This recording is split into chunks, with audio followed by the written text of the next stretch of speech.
책 읽는 영어, 영어로 책 읽기 7번째 강의를 시작하겠습니다. 오늘은 지난 강좌에 이어서 명사, 형용사, 부사를 중심으로 해서 품사론을 좀 보충하겠습니다. 왜 그러냐면 책을 읽을 때에 그 단어의 의미가 잘 파악이 안 된다, 단어를 잘 모르겠다, 이렇게 느껴지면서 문장에서 어려움을 느끼는 경우가 거의 대부분인데, 그때 단어에서 느껴지는 어려움이라는 것이 뜻을 모른다, 이 단어를 잘 모르겠다라고 하는 친밀성 혹은 익숙치 않음에 대해서 원인을 찾을 수 있는데, 문제는 그런 경우 사전에서 단어 뜻을 찾아보아도 그 사전이 너무 복잡하고 설명이 너무 많고 해서 이 해답을 찾지 못하는 경우가 너무 많습니다. 사전을 똑바로 보기 위해서는 사실 그 문장에서 그 단어가 사용된 품사를 정확하게 분별할 수 있어야 됩니다. 그래서 처음 영어로 책을 읽을 때 가장 중요한 훈련이 그 문장을 품사를 기준으로 해서 판단을 해서 이런 품사고 또 이런 위치에서는 어떤 구조적인 역할을 한다, 문법적인 어떤 관점에서 각 단어의 역할을 규정하는 겁니다. 그래서 사실 그 정확하게 문장을 파악하기 위해서는 문장 구조에 따라서 품사가 결정된다. 그러니까 품사를 알아야 문장 구조를 알고 그 단어와 문장의 의미가 이해가 되고 해석이 된다라고 하는 것입니다. 그래서 이 품사를 보는 것이 매우 중요하고, 특히 해서 이 팔품사, 기초 영문법에서 말하는 팔품사와 실제 아주 고급스러운 수준 높은 그 책에서의 그 서술 사이에 그 이해의 간격을 메꾸는 것이 매우 중요합니다. 그래서 자꾸 제가 보충을 하는 것을 여러분 이해하시기 바랍니다. 주의해야 될 것을 이렇게 맨 앞에 패널에다가 제가 써 넣었는데, 문장 구조를 파악한다는 것은 독자가 자신의 생각을 문장에 밀어넣고 자기 나름대로 해석하는 것이 아닙니다. 그러니까 저자가 문장을 서술할 때에 품었던 그 뜻을 그대로 받아들이는 것이고, 그걸 파악하기 위해서는 문법, 문장 구조, 품사를 파악하는 것이 기본적이고, 그래서 매우 객관적인 해석이 가능해지는 것입니다. 여러분은 문장의 5형식을 다시 한번 보시겠습니다. 우리가 보통 문장의 5형식을 이렇게 1형식, 2형식, 3형식, 4형식, 5형식 할 때 주어, 동사, 보어, 목적어, 목적 보어 이런 식으로 분석하는 것은 이미 결론을 내려놓은 겁니다. 근데 문제는 왜 그 문장이 몇 형식이냐라고 하는 것을 파악하는 것이 매우 중요한 것인데, 그거를 이제 건너뛰면 영어가 안 되는 겁니다. 자, 여기에서 5형식에서 어떤 진실을 말하고 있는데, 그것은 맨 첫 번째 그 자리에 나오는 그것을 주어라고 했습니다. 그럼 왜 주어냐 할 때 다른 정의는 다 이렇게 잊어버려도 되는데, 동사 앞에 있는 명사다, 그게 주어다, 이렇게 이해를 하시고, 동사 뒤에 나오는 단어는 그 품사가 형용사냐 명사냐 라고 하는 것을 파악한 뒤에 그 동사와 그 뒤에 나오는 품사가 어떤 식으로 연결 관계를 맺는가라고 하는 것은 동사가 결정하는 겁니다. 그래서 그 동사와 그 뒷부분이 한 덩어리가 되어서 그거를 서술부라고 얘기하고, 동사 앞에 명사가 나오는데 그 동사 앞에 오면 그건 명사가 되는 거예요. 그러면 그 명사를 꾸며주는 뭐 형용사나 부사나 이런 덩어리를 만들어 버려요. 그러면 그걸 주부라고 해서 이제 길어졌다 이렇게 표현을 합니다.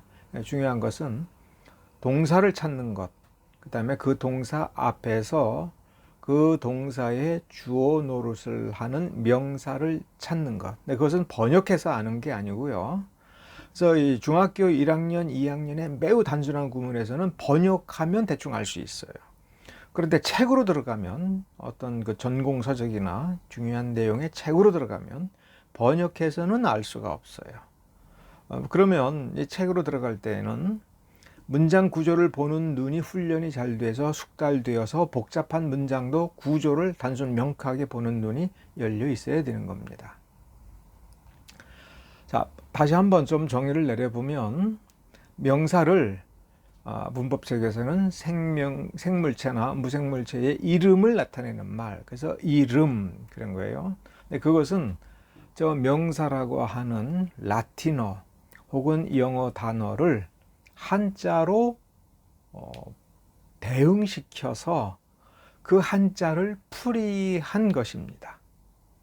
여기에는 그 단어가 본성적으로 뭐를 하려고 하느냐라고 하는 그 저자의 의도 속에서 그 단어가 품고 있는 의미를 중심으로 해서 그 단어의 특성을 중심으로 해서 이름을 지은 겁니다. 이 정의와 이 이름에는 이 단어가, 이 명사라는 것이 그 문장 속에 실제로 들어가서 활용이 될 때, 의사 전달을 할 때 무슨 역할을 하느냐라고 하는 거를 전혀 나타내고 있지 않습니다. 근데 그거를 알아야 된다 하는 겁니다.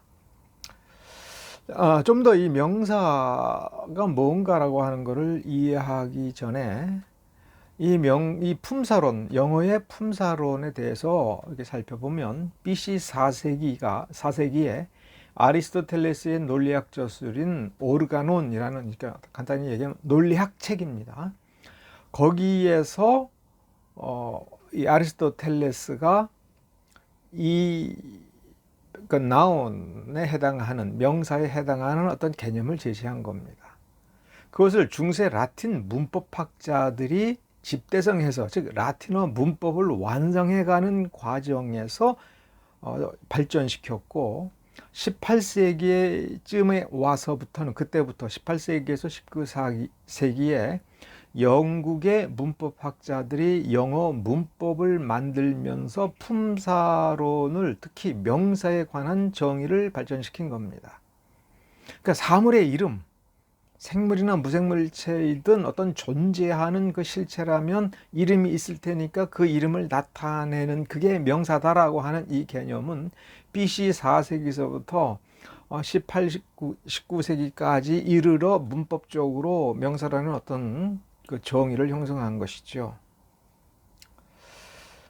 그런데 거기에서 좀 더 이 품사론, 팔품사를 정리한 게 AD 120년, 그러니까 2세기 초반에 스락스 혹은 디오니시우스라는 사람이, 이게 철학자예요.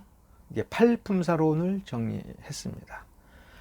그러면 이 팔품사론을 정리할 때에 그 개념들이 가지고 있는 그 한계는 매우 명확한 겁니다. 문법적 정의가 아닌 거예요. 아리스토텔레스도 철학자로 유명한 사람이고, 그 철학을 위하여 논리학을 전개하면서 명사가 뭐냐.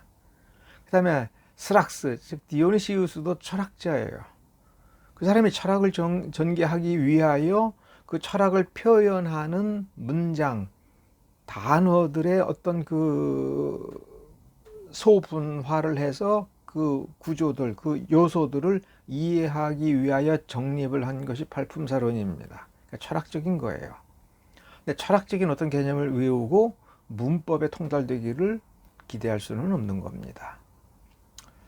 자, 이 구조적 개념으로 보면, 이제 제가 몇 번 말씀을 드린 것처럼 동사의 바로 앞, 우리가 흔히 오문형이라고 얘기하는 그 주어 자리에 오는 그 단어의 품사가 뭐냐 할 때 명사, 이렇게 얘기하는 겁니다. 그 다음에 자동사 뒤에 명사가 오는 수가 있어요. 그거는 이제 형용사도 오고 명사도 오고 또 때로는 부사도 올 수 있는데, 그건 그때 우리가 보면서 이제 감을 잡아야죠. 그리고 또 한 가지 명사의 매우 중요한 그 기능 중에 하나가 형용사의 수식을 받는다. 그러면 형용사는 뭐 하러 존재하느냐 할 때 명사를 수식해 주려고, 꾸며 주려고. 그리고 이거를 그 개념 정의로 본다면 그 명사의 범위를 아주 구체적으로 정확하게 이렇게 제한을 하려고 사용하는 단어가 형용사예요. 그러니까 예를 들면 어떤 사람이 내 그 빨간 넥타이를 좀 가져다 줘. 누구한테 이렇게 얘기를 했는데 가서 보니까 빨간 넥타이가 여러 개예요. 분명히 하나를 얘기한 것 같은데 이게 여러 개야. 그러면 상식적으로 돌아보면서 빨간 게 여러 개인데 어떤 걸 갖다 줄까? 라고 얘기할 때 그걸 갖다 달라는 사람이 지난번에 내 친구가 선물해 준 거 그걸 알고 있다. 친구가 선물해 준 그걸 알고 있다는 걸 전제로 하면 그렇게 얘기를 해주면 지난번에 친구가 선물해 준 그 빨간 넥타이 이렇게 해서 그 여러 개의 빨간 것 중에 그 특정한 빨간 것을 찾을 수 있도록 이렇게 설명을 앞에 붙여주죠. 이게 이제 형용사입니다. 제가 예로 든 건 형용사가 길은 거예요. 그러니까 형용사가 짧든지 길든지 그건 중요한 게 아니고 어떤 명사를 수식해 주어서 그 명사의 그 개념폭을 굉장히 축소시켜서 정확하게 탁 꼬집어서 그게 이거구나 라고 말할 수 있도록 해주는 것이 형용사의 역할입니다. 자, 그러면 형용사라고 하는 품사로 사전에 기록이 되어 있는 그것만 형용사로 쓸 수 있느냐?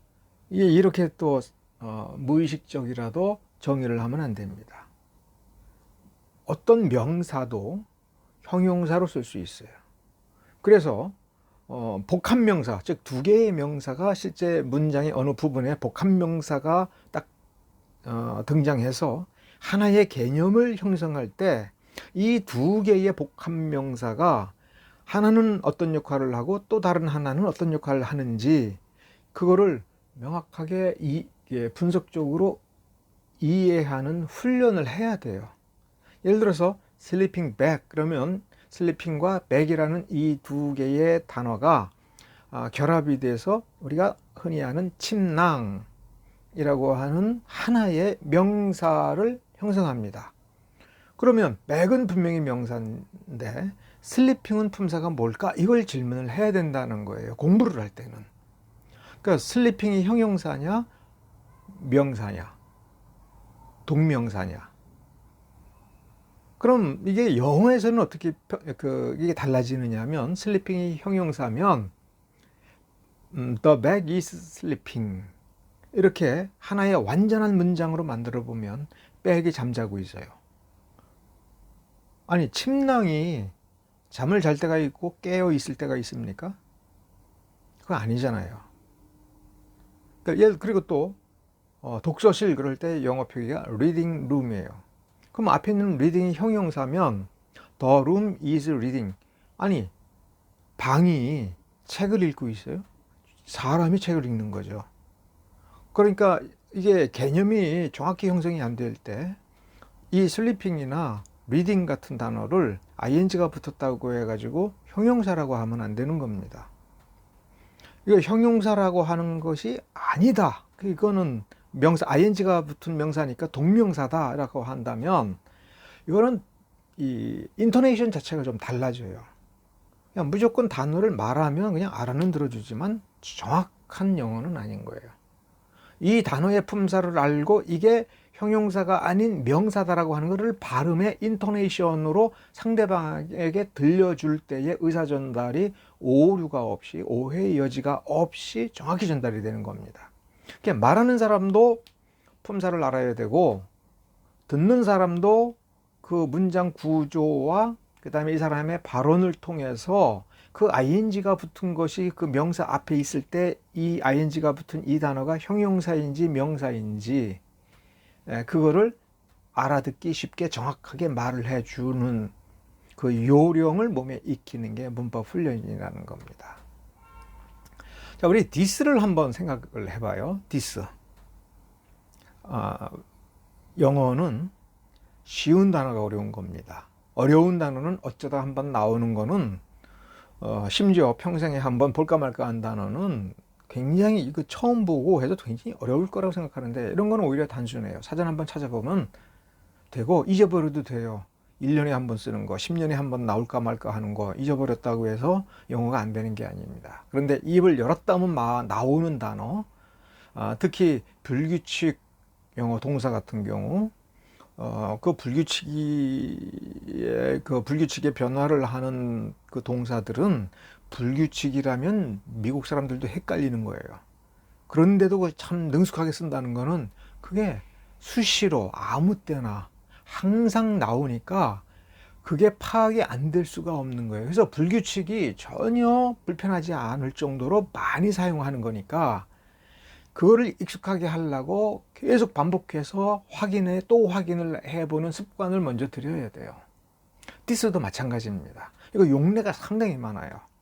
근데 디스는 이것 혹은 이것은 이렇게 정도로 번역을 해놓고 넘어가 버리면 그 다음에 나오는 디스가 이게 머릿속에서 나도 모르는 사이에 아무리 내가 그냥 넘어가려고 해도 이게 내 머릿속에서는 본능적으로 궁금한 건 못 참아. 이렇게 되는 거예요. 그게 인간의 두뇌입니다. 그러니까 어떤 사람은 난 궁금하지 않아 하도 내 의지하고는 상관이 없이 무의식적으로 자꾸 그게 뭘까? 저 왜 저럴까? 라고 하는 것이 작동을 하게 됩니다. 이거를 무시하면 점점 그 영어 문장이 어려워지고 낯설어지고 영어 공부가 재미가 없게 되는 겁니다. 그래서 영어 공부가 재미있으려면 재밌는 걸 공부하면 된다. 이건 아주 쉬운 답이지만 더 근본적인 답은 이게 왜 그런지를 내가 아주 속 시원히 납득을 해야 되고 그래야 연습을 해도 내 것이 되는 겁니다. 그 중에 하나가 디스라고 그랬죠. 자, 디스가 품사가 뭡니까? 이렇게 물어보면 정답은 문장을 보지 않았기 때문에 이 디스가 어떻게 사용되는지 구조를 모르기 때문에 품사 모르겠습니다. 이렇게 대답을 해야 돼요. 이렇게 나왔으면 자, is가 두 번째 단어, 이게 동사지 않습니까? 두 번째다. 이게 굉장히 단순한 구조니까, 이건 딱 세 개의 덩어리로 되어 있어요. 앞에 this, is, 어북, 이 세 개의 덩어리예요. 그러면 두 번째 자리에 있는 것이 is니까 이게 동사고, 그 앞에 this가 한 단어로 되어 동사 앞에 있으니까 얘는 명사예요. 그러면 동사 앞에 홀로 나오는 유일한 명사는 직분이 역할이 뭐냐 할 때 주어라고 그랬죠. 주어입니다. 그리고 이 경우에는 또 이것은 뭐다 라고 하는 번역이 중요한 게 아니고 this is 이 구문을 언제 왜 쓰느냐라고 하는 관용법적인 그 의미입니다. 이거는 책이야 이렇게 얘기를 해줄 때 이거는 무언가를 소개해 주려고 말을 떼는 거예요. 그리고 this is는 이렇게 이름을 말해 줄 때, 소개할 때, 그 다음에 물건을 제공해 줄 때, 야 이거 좀 한번 봐봐, 이거 봐라, 이런 식으로 쓸 때, 그런 식의 말을 이렇게 딱 꺼낼 때에 this is 구문을 쓰는 겁니다. 자, 그런데 두 번째, this book is my book 할 때 앞에서 비동사가 사용되는 건 그냥 눈에 보이니까, 자, 이 두 번째 문장에서도 is, 이 비동사가 동사면 그 앞에 바로 앞에 있는 명사가 주어예요. 그러면 this book 두 단어가 있을 때 주어는 book이에요. 그러면 이 book이 명사일 수밖에 없으니까 this는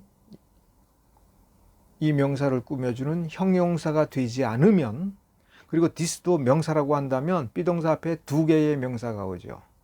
그래서 오문형을 배우는 이유는 뭐냐면, 자, 이럴 경우 this도 명사라면 이 문장은 세 개의 명사가 있는 거예요. this, book, 그리고 저 뒤에 book. 근데 비동사는 명사를 쓰더라도 최대 두 개를 쓸 수 있는 구조를 가진 단어입니다. 즉 비동사 앞에 주어 노릇을 하는 명사 하나 하고 비동사 뒤에 보어 노릇을 하는 명사 하나 하고, 그러면 두 개면 되는데 저 this도 명사라고 얘기하면 이건 비문 문장이 안 된 거예요. 그러면 유일하게 이렇게 쓰고도 문장이 성립이 되는 거면 앞에 있는 book과 뒤에 있는 book이 둘 다 명사면 그 명사 앞에 있는 this는 형용사. 그러니까 this는 저 위에 보면 명사 노릇도 하고 두 번째 문장에서는 형용사 노릇을 하고 이렇게 됩니다. 그래서 우리가 품사를 얘기할 때 this 하나만 제가 예를 들었습니다만은 경직된 사고방식은 언제나 문제가 된다. this는 명사다. this는 형용사다. 이렇게만 생각하면 안 됩니다. 제가 지금 건너뛰었습니다만은 this가 부사로도 사용될 수가 있어요. 그러니까 부사는 어떻게 할 수 있습니까? 또 그것은 문장의 구조로 할 수 있습니다. 다른 형용사를 수식해 주거나 부사를 수식해 주거나 동사를 수식해 주면 그거를 부사라고 합니다. 예를 들어 this much 할 때 much가 형용사나 부사로 쓰일 수 있죠. 그러면 this는 뜻을 번역하면 이만큼인데 그 이라고 하는 말의 품사, 영어 품사가 뭐냐 할 때 much가 형용사나 부사인데 그 앞에 this가 와서 뒤에 있는 much를 수식해 준다. 그러면 그 this는 부사다. 그러면 이 this가 무슨 뜻이냐, 이런 용법이 맞느냐라고 하는 거를 알고 싶으면 사전에서 this를 찾아서 부사 부분을 보면 되는 겁니다. 자, 이렇게 문장의 구조를 파악해서 거기에 맞추어서 생각하는 습성을 길러야 된다. 경직된 사고방식이 영어를 숙달하지 못하게 만드는 문제다. 이 사고방식을 버려야 된다. 문장에 따라 문맥에 따라 그 단어는 품사가 바뀔 수 있다. 품사가 바뀌면 의미도 바뀐다. 여러분 그렇게 기억해 주시면 됩니다. 감사합니다.